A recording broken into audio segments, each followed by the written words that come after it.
This is the final full day of my Manitoba journey, and I'm excited to show outsiders more of the incredible beauty that this province has to offer. The day begins in the idyllic town of Dauphin, before heading into Riding Mountain National Park, which interestingly enough isn't actually a mountain. I'll explain that a bit later. The day ends south of the park, where I explore both the tragic history of the early settlers and some of the most stunning landscapes I've encountered anywhere in Canada.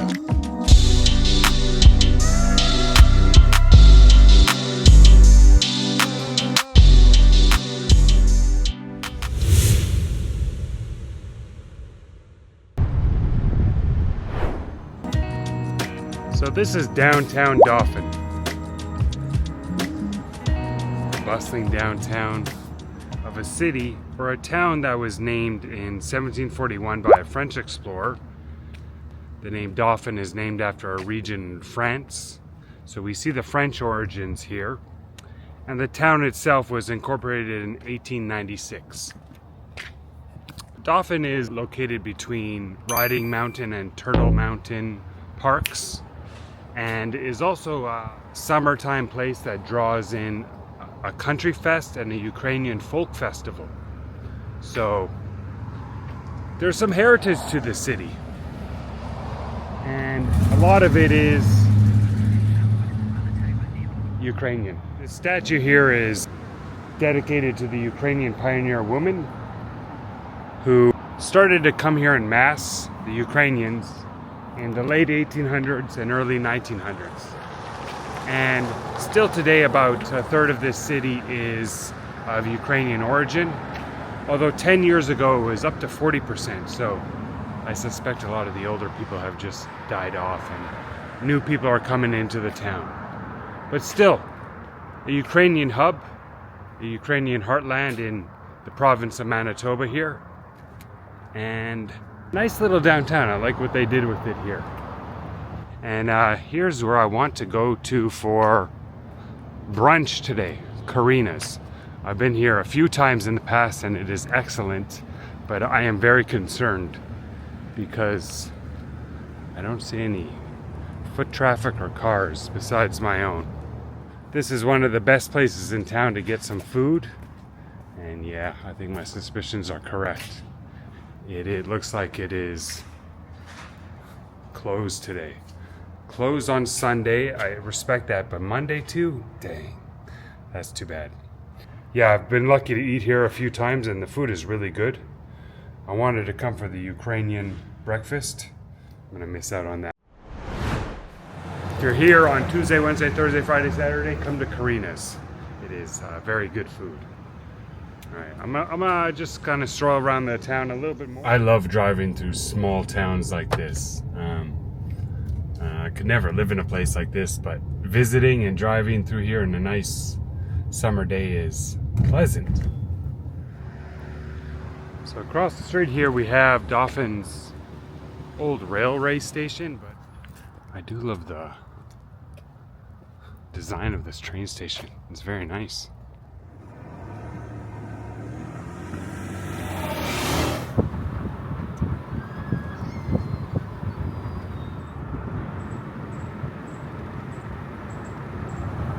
Here we have the Ukrainian Catholic Church of the Resurrection, which was completed in 1939, and a classic example of a beautiful prairie cathedral here. Wow, what a stunning looking building. I'm told that the interior is also extremely beautiful. I'm not sure if I could get in. Everything seems to be closed today, but maybe. Open Tuesday to Saturday. Alright, so if you want to see the sights of Dauphin, don't be here on a Sunday or a Monday. Just popped into a Timmy's there on the way out of town, and it was interesting because in the Tim Hortons, all the customers there were 40 years old plus Caucasians, and all the working staff were very young Filipino or Indian workers. When I was coming here as a youth to Dauphin, everybody was white, so it's interesting to see how the town has changed And we have obviously the older Caucasian demographic, which is still dominant here, but we have a younger emerging non-Caucasian demographic coming to the city as well. So it's interesting to see how Dauphin is changing now and what it's going to look like in 20 years. Times they are changing.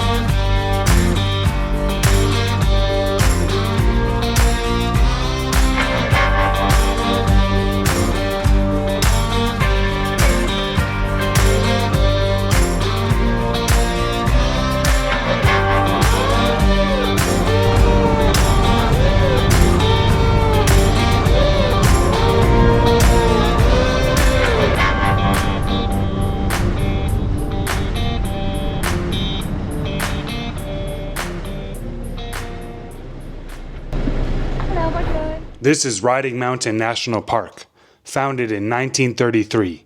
Despite the name, it isn't actually a mountain at all. Riding Mountain is an escarpment, a sudden rise from the surrounding prairie rather than a true peak. That elevation change creates a completely different landscape here, with forests, lakes, and cooler air sitting just above the flat farmland below.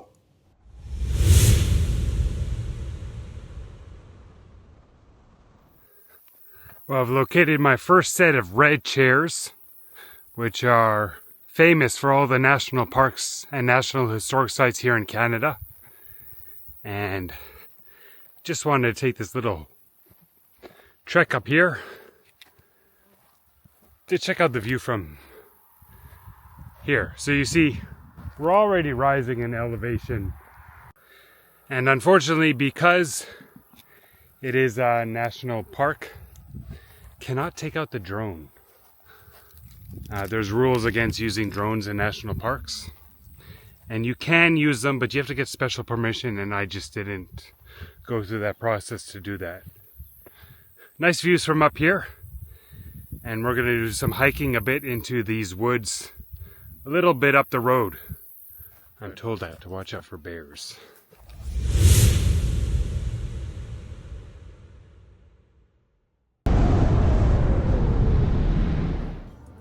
We've got our first bear sighting. Wow, I wasn't expecting that. And thank God I'm in my car right now. But holy shit, I'm definitely taking out bear spray if I head out for a hike. Wow.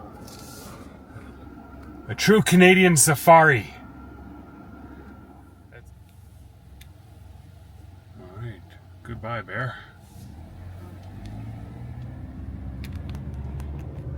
Alright, that was super cool. Wasn't expecting to see that.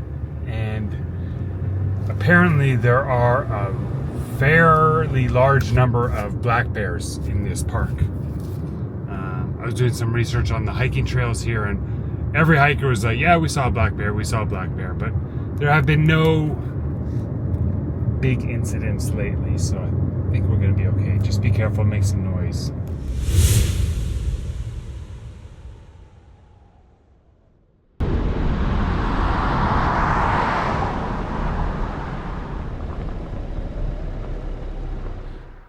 Here's my second trail option, so it's always good to have a backup. It's called the Bead Lakes Trail. It's a 4-kilometer trail. Bear spray. Yeah, I heard when you're hiking through the woods here alone, it's a good idea to make some sound along the way. So if you hear me humming to myself, I haven't lost my mind. I'm just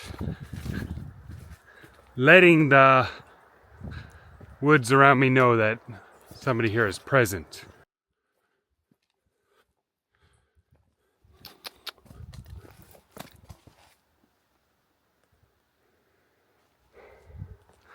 You hear a lot of sounds when you're walking through the woods like this all alone. Even the rustle of a small little squirrel creates a bit of a commotion.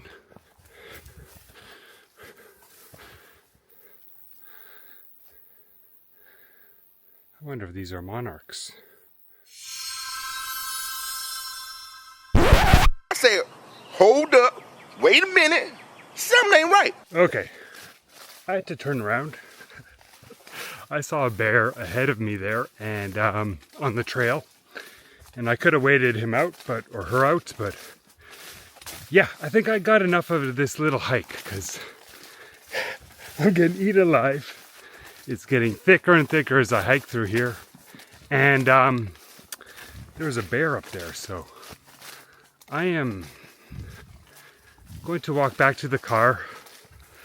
I've been walking through here for about 15-20 minutes, so it shouldn't be too bad getting back. But yeah, I made the executive decision to turn around. I think it was a smart one. So nice little trail here. Didn't make it to the lakes, but I'll go to another lake today. But at least I could say I got out in a bit of the wilderness of this national park.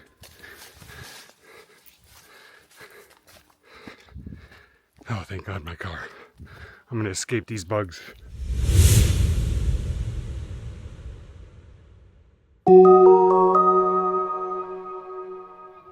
So this is the small town of Wasagaming, and this is the main town that basically serves Riding Mountain here, and a nice collection of restaurants and shops. But I'm gonna get in the lake first because the sun's still out, and let's go for a little dip.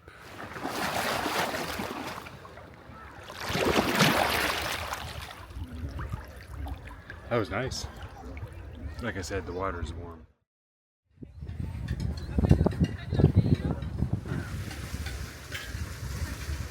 The town here is more on the higher price side in terms of like accommodations and dining out. And here's just a little map of the town for context. So I was here at the beach, walked the pier, parked here. I'm kind of walking down this area here, but the main business center is here with some nice shops here as well.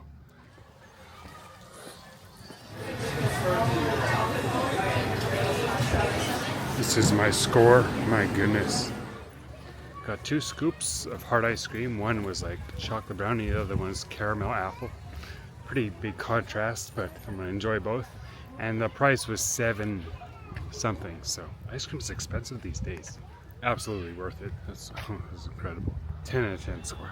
Driving out of the business area right now.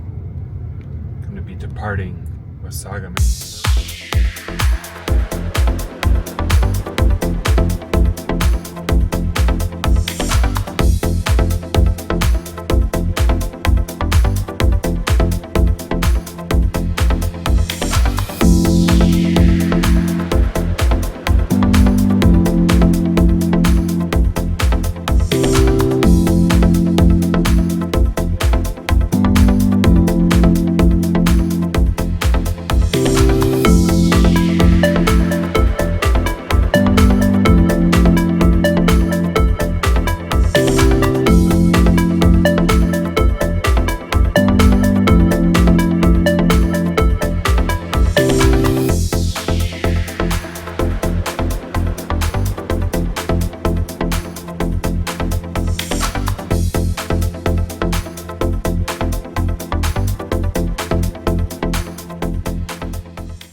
And check out this.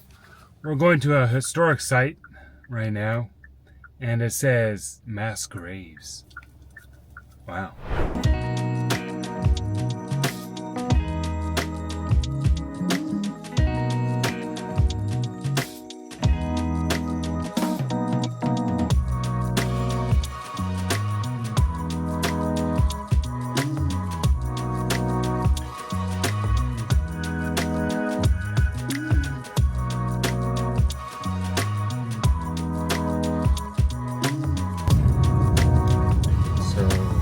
Still have to go down here.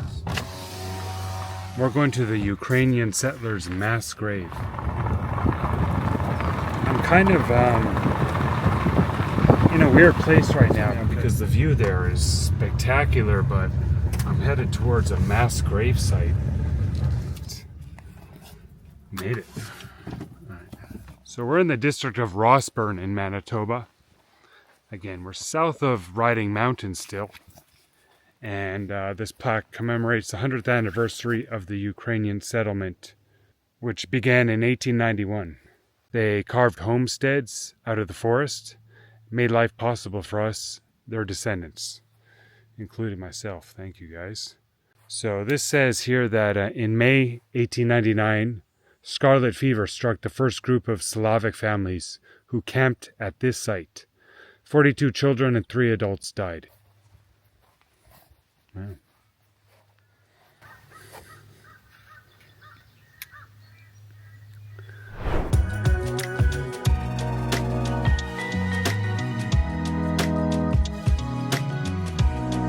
Alright, one more stop till I get to my hostel on the farm tonight. Not as dark as this one, but not that this one is dark. It's kind of beautiful that they remember them like this.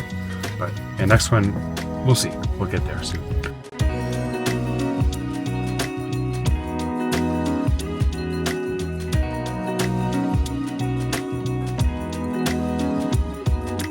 We got our last historic site we're going to stop by today, the Swystun Pioneer Settlement. Alright, these are some pioneer homes. Swystun Pioneer Buddhas. Give me a second to read this. So the place here has nothing to do with Buddha. I'm not sure why they're called Buddhas, but I'll figure that out later. But these would be the homes that some of the early Ukrainian pioneers who came here would have lived in. What an interesting looking home. So I wonder if we could go in. Ooh. Mosquitoes are killing me right now. But this is the inside. It's like dirt floor, and that's how they survived. Wow. Mosquitoes are rocking me right now. So not only did the pioneers have to deal with the fucking winters here, the mosquitoes are brutal. Last little bit of historical exploration here. The mosquitoes are gonna kill me. I'm gonna get in the car. Fucking God. Wow. They're in my car too. Oh jeez. Okay. Alright. Mosquitoes. But oh jeez. Those mosquitoes are brutal. Fascinating place. It is really interesting to see that kind of history there, and seeing how people lived when they first came to this land. And geez, respect. Thanks for paving the way, because you know, you build a foundation, you build the stepping stones for your descendants to live the lives we live now. So thanks guys for toughing it out so I could live the nice life I live now. Alright, let's get to our final stop tonight, my hostel on the farm, and hopefully I could get there before the sun goes all the way down.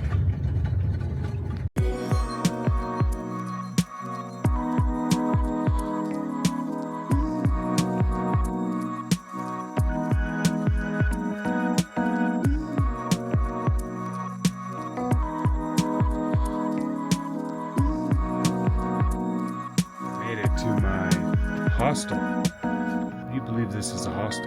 This is the 9 Finger Ranch. Alright, checked in at the hostel, but I had to go down another little road to get to my place. But wow. And this is where I'm going to be staying. Alright, what a day that was. So, found my place at the farmhouse, and I made it. What a beautiful drive. So I'm gonna get some sleep, and tomorrow's another adventurous day. And yeah, thanks for joining me on that beautiful drive here. So good night, and we'll see you next time.